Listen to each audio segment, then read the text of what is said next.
right. So, okay, can we get to some of the negative problems I had with this? Now we're in the spoiler part. I got to talk about the story. Oh, the story is weak. Yeah. Dude, is it not?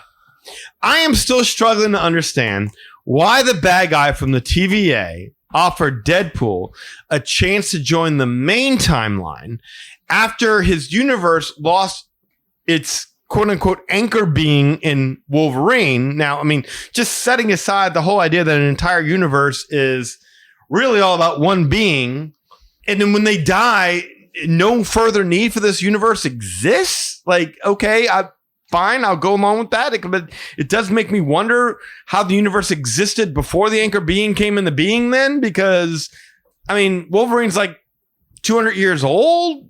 So what? Deadpool's universe is only 200 years old? Is that what's happening there?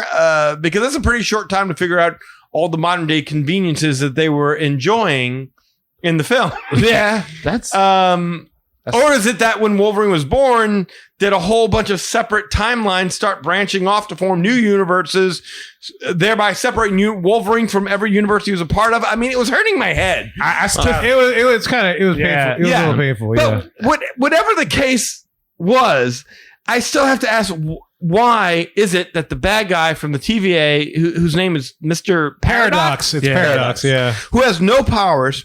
Why is he going to alert a superhero that his entire world is about to come to an end at this guy's hand, and then take the chance that he won't want to save it in any way, shape, or form?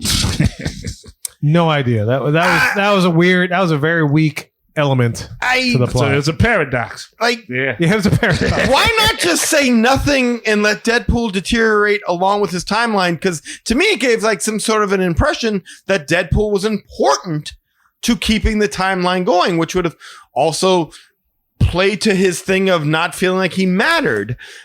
Well, we need you. That's why we're trying to get you in here. And there couldn't have been that big of a need for Deadpool on Earth 616, I think they called it. Yeah. Since once Deadpool rejected his offer, Paradox tried to kill him. So none of that made any sense to me. Why he tried to pull Deadpool in and join a main timeline.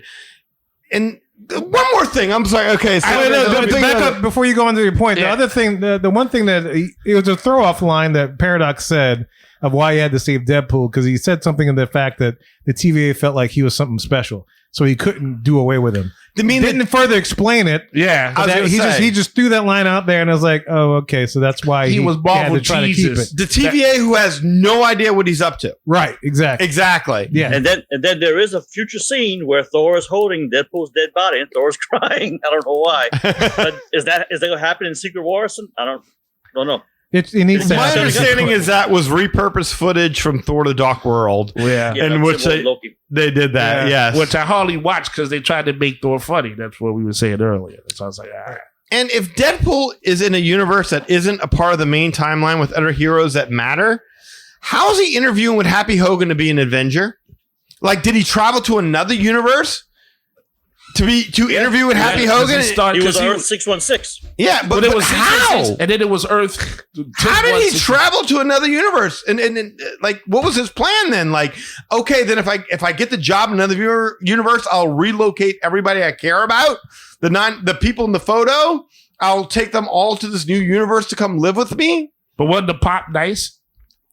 And what about the Deadpool that's already part of that universe? Like, is he just going to just do away with them? Like, how does any of that make any sense? Somebody help! I have no idea what happened there. It completely threw me. I'll tell you another thing that threw me. What caused all the problems in Deadpool's relationship with Vanessa that made him think that the only way to fix things was to become either an Avenger or a used car salesman? Somebody tell me that one. Okay, I'm with you. I was like, did that happen in an earlier movie or something? Because I didn't even remember none of that. Like they have this great relationship for 2 movies, and then they suddenly just break up off screen because Deadpool suffers from a sudden case of I don't feel like I matter. Yeah, why does that happen at all? Yeah, I don't know. I'm asking y'all to bring her back and everything, and you break them up. That made no sense. That made no sense. Just have them still be in a relationship, and he still has a reason to fight for whatever The only thing I can come up with is that maybe he's feeling like he doesn't matter because he doesn't matter because now that Wolverine's dead, he's completely inconsequential to his own universe. It's going to be destroyed anyway. Yeah. So maybe that's it. Or is that all a lie? Was the universe never going to die? I have no idea. And it just drove me crazy trying to figure that part of it out. Well, the fair point is to say that since both of the characters are invulnerable and everything, and they crack the jokes and they do the action, like, again, which we say we love, there's no part in there where you can really feel for them in that sort of way, because they can't really die. So it's hard to bond with them. So I guess but I'm trying to bond with the villain. I'm trying to understand the villain's motivation as to why he would do all this. Oh, the paradox. No, him? Well, I did say earlier it was like an ADHD lucid Yeah, there you go. and those don't make any sense to begin with. So if I was going to be the devil's advocate and defend the movie, that's the only thing I got. ADHD, lucid dream, CBD, fever pitch. To combat the other thing that you said about what would happen before Deadpool was born, before Logan was born, or whatever the hell, was the timeline just there or whatever, in the beginning was Marvel. Not the word. In the beginning was Marvel.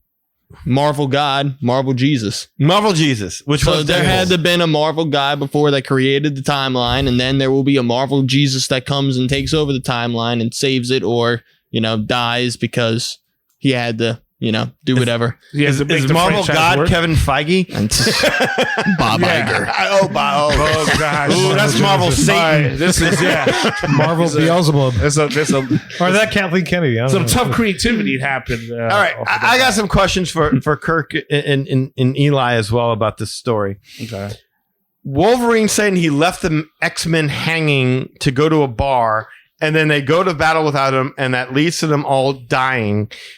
Seems to be missing a whole lot of context. Yes. Like practically every X-Men movie has Wolverine rejecting an offer from Charles and the gang to be a full-time part of the X-Men.